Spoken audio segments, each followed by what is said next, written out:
Hello friends, नमस्कार and welcome to समाधान।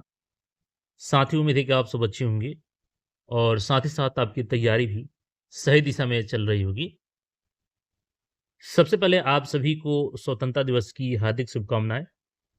आज का दिन हमें उन वीर सपूतों के त्याग, संघर्ष और बलिदान की याद दिलाता है, जिनकी बदौलत हमें अंग्रेजों की गुलामी से आज़ादी मिली। लेकिन साथियों, हमें सिर्फ अंग्रेजों की गुलामी से ही नहीं, बल्कि गरीबी, आर्थिक असमानता, सामाजिक कुरीतियों, बेरोजगारी, पेपर लीक जैसी समस्याओं और छात्रों के शोषण व दमन जैसी चुनौतियों से भी आज़ादी हासिल करनी है। एक विकसित भारत और सशक्त भारत का सपना तभी पूरा होगा जब देश का युवा शिक्षित, जागरूक और आत्मनिर्भर बनेगा। साथियों, आज की वीडियो में हम लोग बात करने वाले हैं एईडीओ। जैसा कि कल बीपीएससी का कैलेंडर आया था और तब से इसमें मेंस को लेकर के कई लोग कन्फ्यूजन क्रिएट किए थे कि इसमें डिस्क्रिप्टिव होगा तो लिखित परीक्षा होगा। वो चीज़ें मैंने कल ही आपको क्लियर कर दिया था। उम्मीद है कि आप सबको वो डाउट अब नहीं होगा। फिर भी कुछ अभ्यर्थियों का डाउट मैंने देखा कमेंट्स में, तो उस पे तो हम लोग बात करेंगे ही।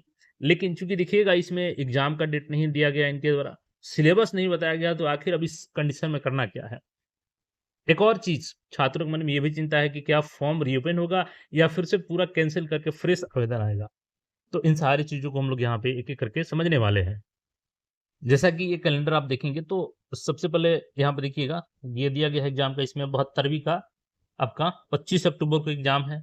तो आपके पास लगभग 70 डेज़ बचे हैं। यानी 70 डेज़ को आपको अच्छे से यूटिलाइज़ करना होगा अपने तैयारी के लिए। जहाँ पे आपकी कमी रह गई है, ये एक बेहतरीन मौका मिल चुका है आपके लिए, क्योंकि 70 दिन एग्ज़ाम का अभी डेट बच जाना है, क्योंकि ये तो एग्ज़ाम 26 जुलाई को ही होने वाला था।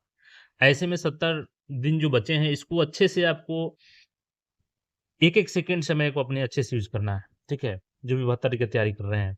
अब हम लोग बात करेंगे यहाँ पे जो एईडीओ है, और टीआरई 4 में भी आप लोगों को कन्फ्यूजन है कि उसमें मेंस कहीं डिस्क्रिप्टिव तो नहीं होगा, बट हमने कल क्लियर किया था।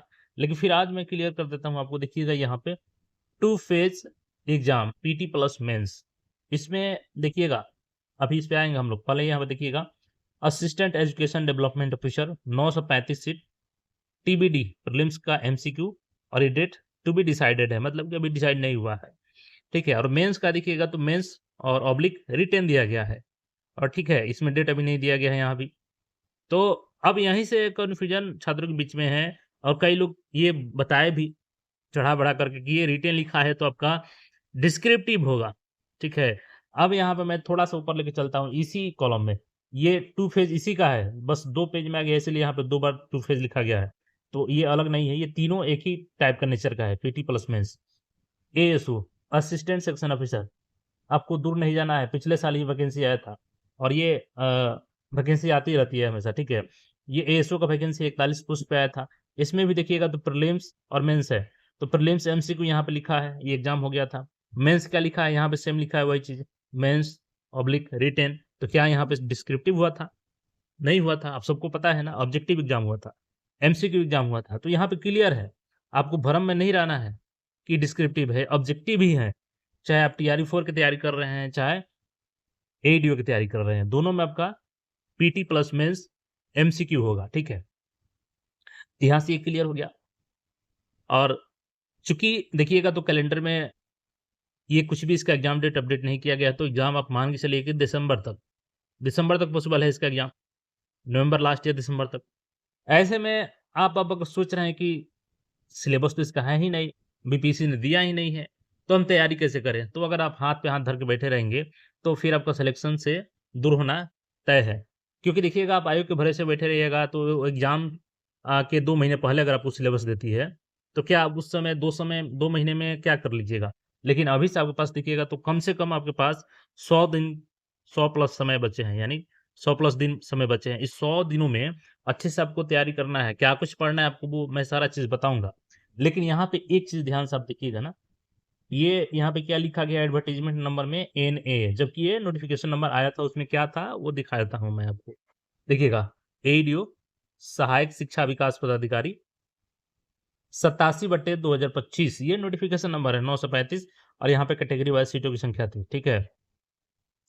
तो यहाँ पे एक चीज़ है कि ये नोटिफ़िकेशन नंबर नहीं दिया गया है, यानी कि ये नोटिफ़िकेशन नंबर कैंसल हो गया, ठीक है? सिंपल इसका मतलब है कि इस फॉर्म को ही कैंसल कर दिया गया और मैंने रीज़न भी बताया था। रीज़न क्या है कि सुप्रीम कोर्ट का गाइडलाइंस कि आप किसी भी वैकेंसी के बीच में उसका रूल जो है वो चेंज नहीं कर सकते। यानी खेल के बीच में खेल का नियम नहीं बदलना है।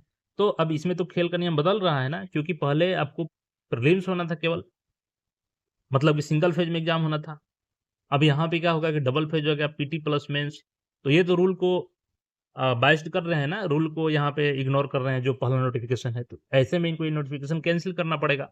तो यही है कैलेंडर में कि इसको ज़िक्र नहीं किया गया है। इसका सिंपल सा कारण क्या है, देखिए पहले उम्मीद लगाया जा रहा था कि केवल रीओपन होगा।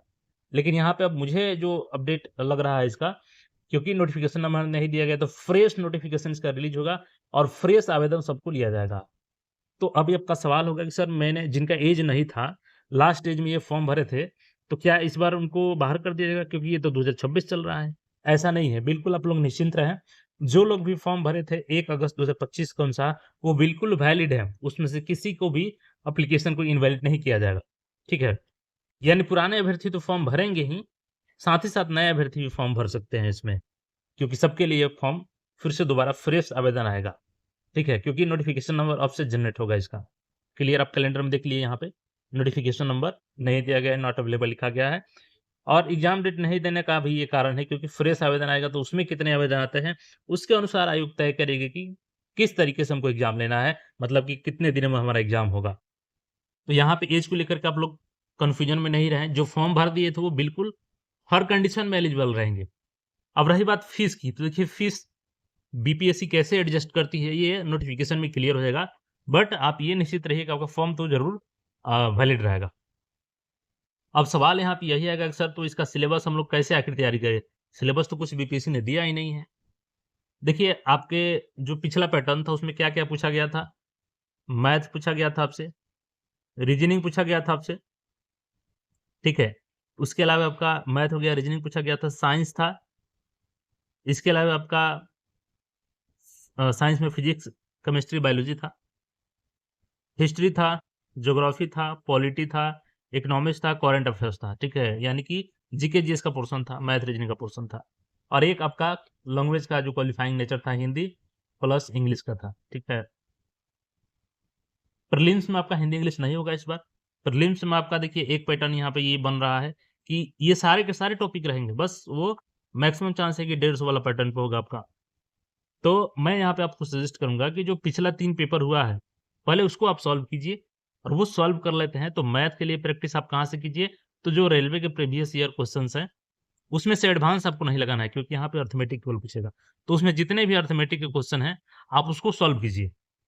रीज़निंग का भी सेम आप रेलवे का उठा सकते हैं, एसएससी का उठा सकते हैं और उसको सॉल्व कीजिए। यानी कि मैथ और रीज़निंग आपका 100% रहेगा सिलेबस में। क्वेश्चन की संख्या कितना रहेगा ये अलग बात है। वो नोटिफ़िकेशन में डिसाइड होगा, लेकिन टॉपिक तो वही रहेगा। तो अगर आपका टॉपिक तैयार रहे तो चाहे वो 50 क्वेश्चन दे या 100 क्वेश्चन दे, समय भी तो उसी के अनुसार आपको मिलेगा। तो ये तो यहाँ से आपको कंप्लीट कर लेना है। रही बात साइंस, जीके, जीएस, हिस्ट्री की, तो ये भी कन्फर्म है आपका पूछा जाएगा। बस संख्या कितनी रहेगी ये नोटिफ़िकेशन में डिसाइड होगा। तो जो पिछला आपका पैटर्न था, पैटर्न वही रहेगा, बस क्वेश्चन में अंतर हो जाएगा आपको। और हिंदी इंग्लिश की बात करें तो प्रीलिम्स में नहीं रहेगा, मेंस भी यहाँ पे सेम ही रह सकता है, ठीक है? और हिंदी इंग्लिश के लिए आपको क्या करना है कि जो सेम पेपर था, तीनों पेपर देखिए उसको यूटिलाइज़ कीजिए। मैंने बताया भी था कि कौन-कौन से टॉपिक से उसमें प्रश्न आए थे और उसी के आधार पे आप उस टॉपिक को पकड़िए और उसको अच्छे से अलग-अलग एग्ज़ाम के जो बिहार के हिंदी के प्रीवियस ईयर पेपर हैं, उसको कीजिए, इंग्लिश का कीजिए, तो अच्छे से आप लोग इसको तैयारी कर सकते हैं, जो पिछला सिलेबस है, उसी के आधार पे। अब सबसे बड़ा सवाल आपका ये भी होगा कि सर तो आखिर इसका फॉर्म कब आएगा? देखिए इसका फॉर्म 100% श्योर रहिए, सितंबर में इसका फॉर्म आ जाएगा। सितंबर इस मंथ तो उम्मीद कम लग रहा है, लेकिन सितंबर में आपका फॉर्म इसका दे दिया जाएगा, एईडीओ का फॉर्म।